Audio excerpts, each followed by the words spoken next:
Spotlight is proudly sponsored by HEC Media.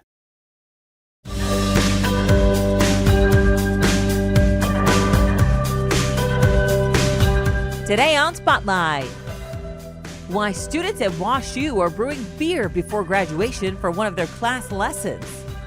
Plus, the leading black artist in St. Louis in the early 20th century. Find out what he left behind.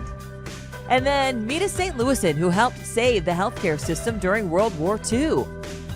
But first, the nation's oldest running Memorial Day parade, and it happens in Alton.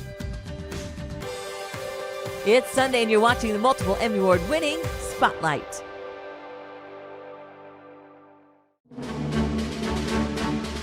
This is our annual Memorial Day parade. It's the longest running Memorial Day parade in the country.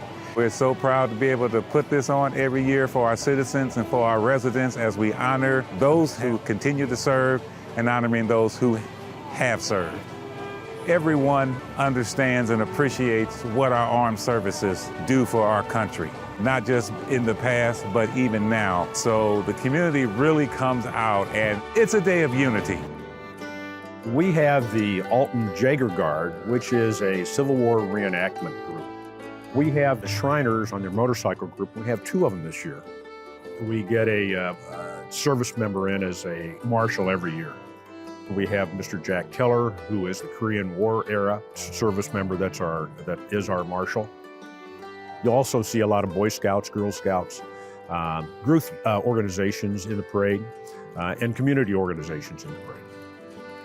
People come from St. Louis to be in the parade, East St. Louis now, and Granite City, so it comes from all over, and we have a lot of people that participate in the parade. The Memorial Day Parade was actually started in 1868 by Civil War veterans. The purpose of it initially, they wanted to lay flowers at what's now the National Cemetery, and then they walked all the way up to the cemetery we're at now and laid flowers here. So when we decided that we were going to do the parade, we knew we had to lay flowers. So as soon as we finish the parade every year, we go down there, we lay about 300 flowers on the graves of all the Civil War soldiers that are there. We represent Company A of the 9th Illinois. They were called the Alton Jaeger Guard. They were one of the first units to go to the Civil War in '61. The parade is kind of the biggest thing that we look forward to every year. We do this every year. We essentially live the life for a weekend. Alton has a very close community. It loves its history. I remember the first year we did the parade, we had a lot of shocked faces. I mean, nobody had seen anything like that, and that was great. But what was even more great was today when we're marching and we're hearing people say, hey, it's the Alton Jaegers, you know, and I mean, we heard it all along the route. I get messages and emails all the time from local folks that appreciate what we're doing. I love the parade, the ceremony, the memories. The community loves this parade. The community shows a lot of support for the parade. We started coming 37 years ago. We're back because we got a grandson now, and he's going to enjoy the parade. Families that get together and people that come from out of town, they come home for the Memorial Day parade and, you know, to spend time with their families and be a part of this annual tradition. And so, yeah, it brings the community together. Stay tuned for more about the Alton Jaeger Guard later on Spotlight. For more St. Louis stories, subscribe to the HEC YouTube channel. Connect STL from HEC Media. Located in Florissant, Missouri, the Narrow Gauge Brewing Company is giving Washington University in St. Louis students a tour. And then you can see the stuff that we have currently. This field trip may seem like an escape from some grueling classes before finals, although things aren't always what they may seem. That was our second batch. That was pretty good. I can smell it, yeah. Brewing this beer is a big part of their engineering class at the McKelvey School of Engineering. They have 4 teams of 5 students that brew beers. So we have a lot of beer that they brew. They brew 3 batches of beer in a semester. I was just surprised how many styles of beer there were. You could go a trillion different directions with every beer. You might end up with 4 3/4 instead of 5. This course is called Introduction to Zymurgy. So Zymurgy is sort of the art of beer brewing. And the course is designed for seniors in the Department of Energy, Environmental, and Chemical Engineering. When you're working with biologicals, so when we're working with yeast to ferment our beer, has this level of uncertainty that we're not really used to. So for me, it was surprising to have all the calculations done exactly right, and then for the final product to be different than we expected. Process control, as an environmental engineer, we deal less with kind of like the piping and transfer from one process component to the next. That's more so like the chemical engineers, or they take like process control classes. This is really my first exposure to it, which has been really helpful in terms of getting a bigger idea of like what a system means in engineering. I'm the instructor in this class. I actually started this class. The class was kind of an idea that students came up with about 6 years ago when they wanted to have a practical type of experience class to learn how to apply their knowledge of what they've learned in their classes. And they said, does anybody know how to brew beer? And I did. And I said, well, I could do this, but you have to ask the university if they would allow that. And so the students actually came in and petitioned the department if we could have a class like this. So what looks like a cool class to take is actually hard work.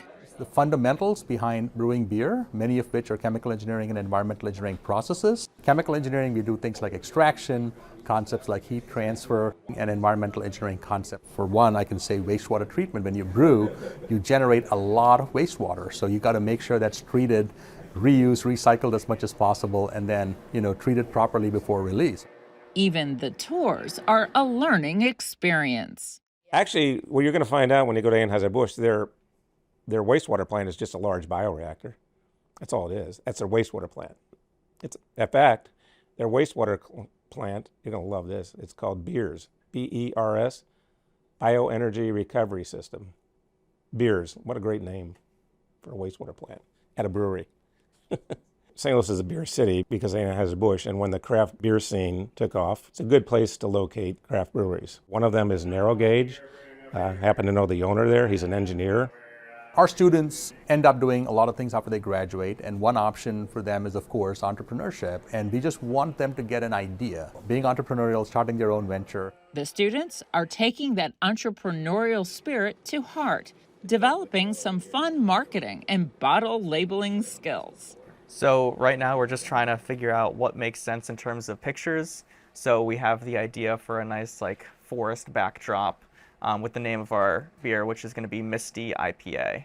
So we want some fog, some haze, and we want it to reflect the name. For Matt Greenberg, this brew is a special surprise for his dad at graduation. We chose to brew a clone of Watney's Cream Stout, which is a decommissioned brewery in London, I believe in the mid-2000s. So when they were brewing their beer, my dad was drinking this here in St. Louis in the 90s, and he really enjoyed it. He still says it's his favorite beer that he's ever had. So I thought it would be pretty cool to give him a couple bottles during graduation, and we just have a moment together. So I thought it'd be nice. Yeah. So cheers to the graduates, their families, and their innovative beers. It's their graduating semester, so it's kind of like a nice way to end their college career at WashU. For original programming and award-winning content, explore HECmedia.org. Find all of your favorite genres, including the arts and sciences. Go in-depth with the latest research. Get insight into new technologies. Learn about breakthrough discoveries. Find it all in one place. Explore HECmedia.org. History Spotlight, brought to you by HEC Media and the Missouri Historical Society. Hello, I'm Dr. Jody Sowell, president of the Missouri Historical Society in St. Louis, and this is History Spotlight. A talented musician, William Joseph Blue was considered a leading black artist in St. Louis in the early 20th century. Public historian Cecily Hunter explains why his musical legacy isn't the only thing he left behind. William Joseph Blue, he was a notable bandmaster, a cornetist, He was a composer, a teacher, and so much more, and he shared his gift of music with the world. He was born in Bloomfield, Missouri in February of 1875. He met and married Eva Mapp, and they joined together in marriage in 1898. And shortly after that, roughly about 2 years, they ventured on to come to St. Louis in 1900. Just to give you a little context about just how important he was and his prominence and relevance to the community here in St. Louis, by 1912, during an Emancipation Day celebration, he led a brass band, all black.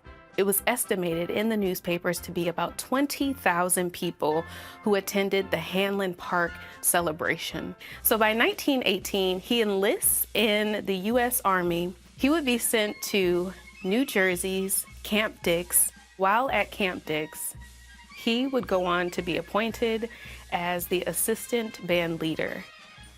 By June of 1930, they would set sail to France. We know about William Blue's venture in France due to a small, fragile diary that he kept. It was 136 pages. It provides information about his next of kin, his journey while in France, as well as he accounts for the 1917 race massacre that transpired in East St. Louis, among a list of other things, which include poems. So within his diary, he writes, "Every concert was received with continuous applause until we gave the last number." So among the list of things that he was able to accomplish while in St. Louis, being a notable bandmaster, he actually developed the name Professor. Not only did he have his own band, the William Blue Band, he also participated in the Haskell and Blues music of St. Louis. He would go on to pass away in 1932 at City Hospital No. 2, and he is buried at St. Peter's Cemetery. Next week on History Spotlight, a St. Louis building once described as the most discreditable piece of architecture in the United States. To learn more about the Missouri Historical Society, visit mohistory.org. You just never know where that spark is going to come from.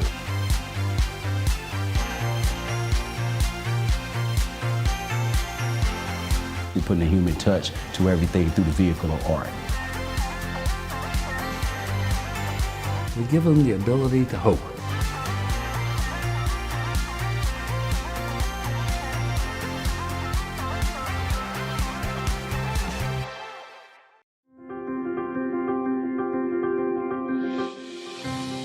Ruby Foster is a part of history. She's 94. She will be 95 in September. She served our country during World War II. And they came in, swooped in, and saved the country's healthcare system. They're all in their 90s now. Ruby Foster was a cadet nurse in the United States Cadet Nurse Corps. The Cadet Nurse Program was a program at the very end of World War II, 1943 to 48, and it was to help with the country's lack of nurses. So many of the nurses were helping with the war efforts that the country's healthcare system nationally was close to collapsing. So President Roosevelt signed in the Bolton Act, which provided for them to recruit 125,000 single 17 to 35-year-old young women and put them through accelerated nursing programs. The cadet nurses became heroes on the home front. They were charge nurses in hospitals, and they were doing things that many 17 and 18-year-olds could not do today. So it's really impressive. There was no way I was going to get any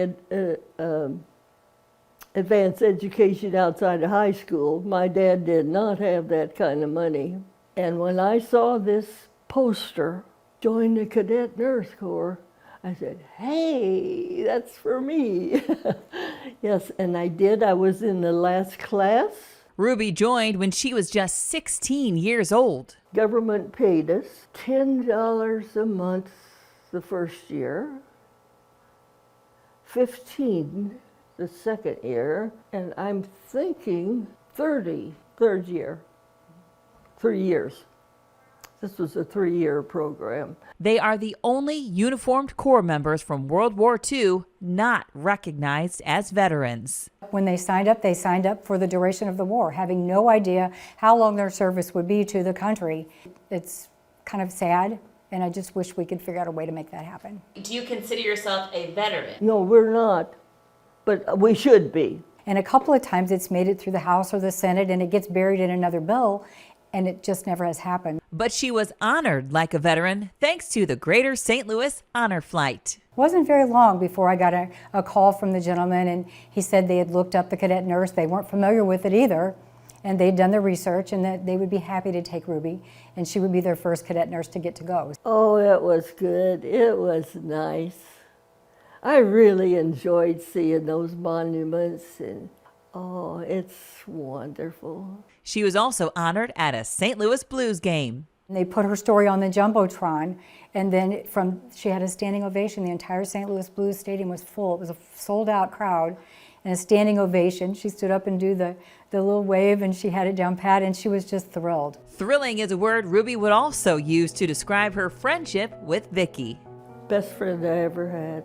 I taught nursing for many years at Lewis and Clark Community College. Some of the nurses just said, you need to go meet this lady that just moved back here. And I went in and started talking to her, and just found out that she was a cadet nurse, and we just had a lot of things in common, and we connected really well. She didn't have any family close by, and I started thinking about my grandkids and how I think they would really love her. The story of their friendship even inspired a book. We wrote a children's book called Miss Ruby, MS Ruby, and the Gigi Squad, G-I-G-I Squad, the kids being my squad, me being Gigi.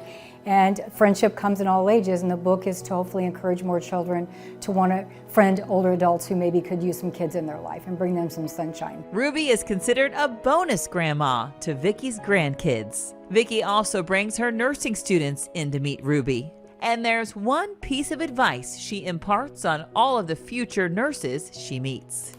Be good nurses, or get out. Ruby Foster, a piece of history that helped our country by helping others. They are the best-selling authors and all of your favorite genres. For in-depth, one-on-one interviews, go to hecmedia.org.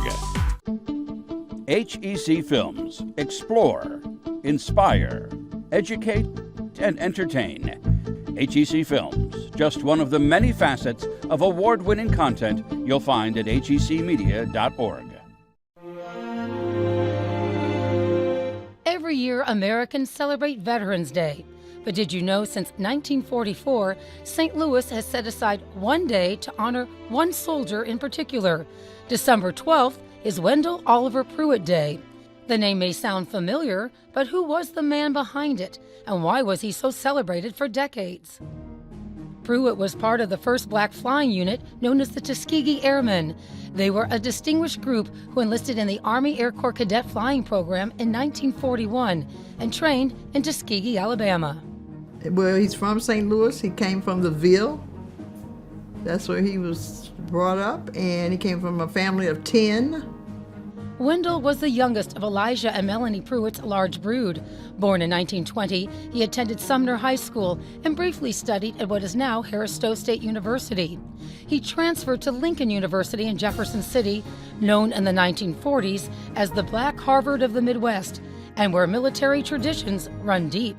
He was a member of Alpha Phi Alpha fraternity. He was well liked by his peers. There were several articles, after his passing, people reminiscing about him, and very popular on campus. At the time, Lincoln University was one of 3 black colleges that conducted civil pilot training and is the institution that laid the foundation for Pruitt's career. And he only had like a month and a half to go to finish his degree, but he heeded the call like a lot of other young men did on this campus, and it's just amazing how they sacrificed themselves for their country. Pruitt was already a licensed pilot when he enlisted. Just 2 years earlier, blacks were not allowed to fly until President Roosevelt relented under pressure and ordered the civilian pilot training program. Pruitt's red-tail plane was christened Alice Joe after his fiancée. This display downtown at Soldiers Memorial History Museum pictures Pruitt handing a ring over for safekeeping. That ring was left with his mechanic, or the young man that took care of his airplane every time he went on a mission. Known to be a quiet man, Pruitt's fellow airmen describe him as being fierce in the air. He was credited with shooting down 3 enemy planes and destroying 8 others on the ground. But it was what happened flying over the Adriatic Sea in the Mediterranean when Pruitt and his wingman, Lieutenant Lee Archer, earned the moniker the Gruesome Twosome. He'd pull ahead and I'd pull right behind him and try to stay on him. He was a heck of a pilot, and just staying there sometimes was a full-time job. With no bomber or torpedoes on board, Pruitt had sunk a German destroyer the size of a football field using only machine guns. One of those bullets hit all that ammunition on deck, and what should have been a small boom became a big boom. That ship was so damaged that it would have to be scuttled.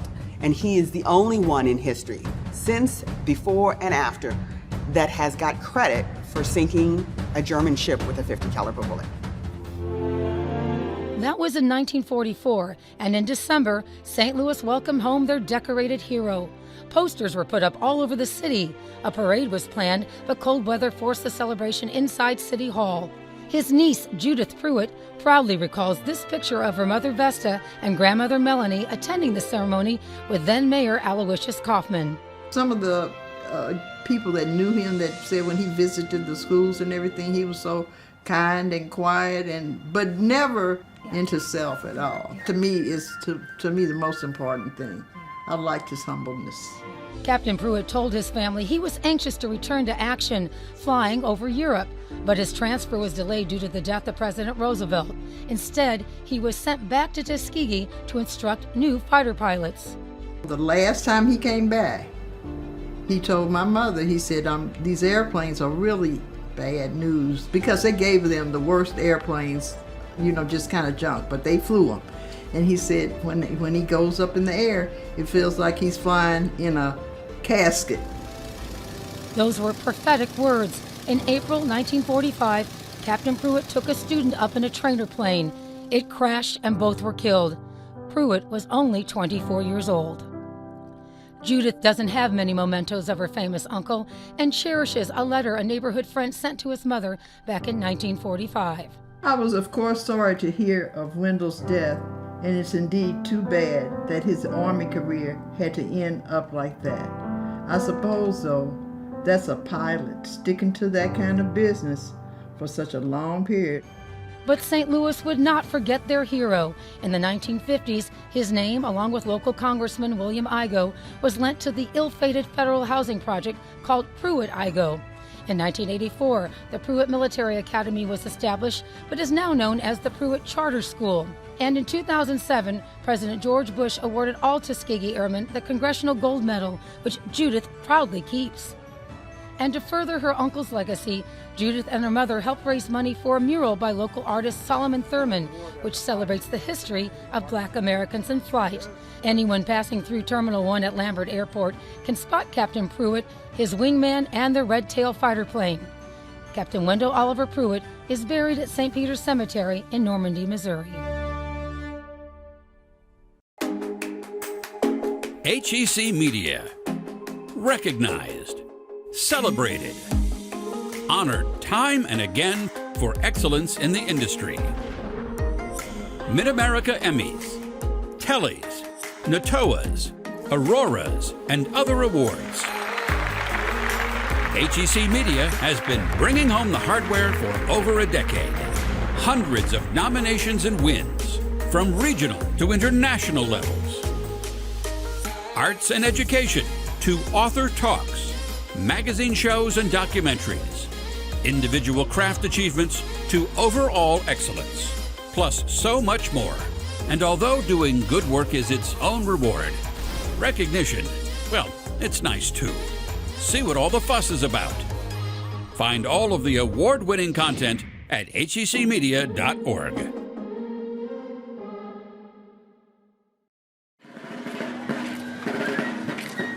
My name is Zach Harden, and we're the Alton Jaeger Guard. We're based in Alton, Illinois. We represent Company A of the 9th Illinois. They were called the Alton Jaeger Guard. They were German and Swiss immigrants. In '61, Abraham Lincoln requested 75,000 volunteers, and the Jaegers immediately left Alton. They went to Springfield. They were one of the first companies that was mustered into the Union Army. And the Jaegers during the war were famous among the units in the West, so it was kind of a no-brainer on who to represent. Alton's got so much history. Everybody around Alton knows that there was stuff that happened in the Civil War. Everybody knows about Elijah P. Lovejoy, but this isn't something that people really knew about. And we just thought that it was a good opportunity, more or less, to kind of address Civil War in Alton. I've always liked history, but Civil War really was interesting to me because of how they organized units based on where guys were from. So it's really neat to be able to look back at a specific unit, for example, and know that they would have walked on the same brick street, that I'm walking on. We do some reenactments, but we prefer to do living histories through the National Park Service. With reenactments, that's typically what you think of when, you've got a bunch of guys on either side and they kind of shoot at each other. Living histories is more where you get a smaller group and you'll focus on one specific thing or one place. We go out, we camp, the public comes out, we talk to them, we teach them about the uniforms, the equipment, a little bit of the history of the battle, a lot of the personal stuff with the soldiers. I think that's probably the main draw for a lot of guys. So during the Civil War, each company of 100 men would have been assigned 2 musicians. They wanted it to be a fifer and a drummer. Their purpose was a strictly military purpose. Based on the beat that they would play, it would tell the soldiers what commands meant so that units on the battlefield could hear, because when you have cannons and gunfire, believe it or not, you can hear a fife.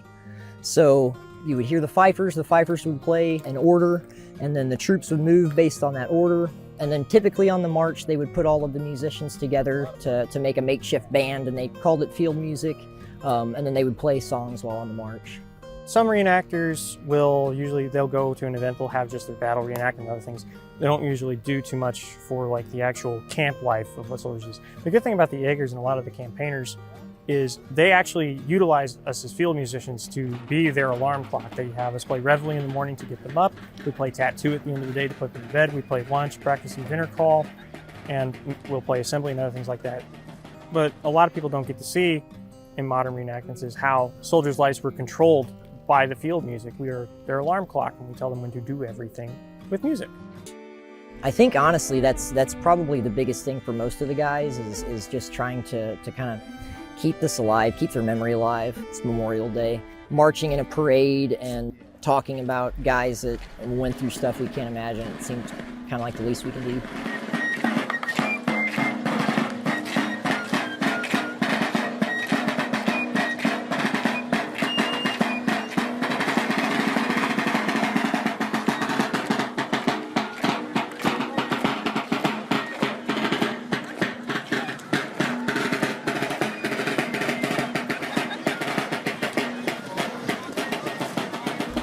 Next week, what about this building caused so much controversy and why they say it was ahead of its time? Plus, setting the record straight about Ulysses S. Grant, why this author suggests he was a hero.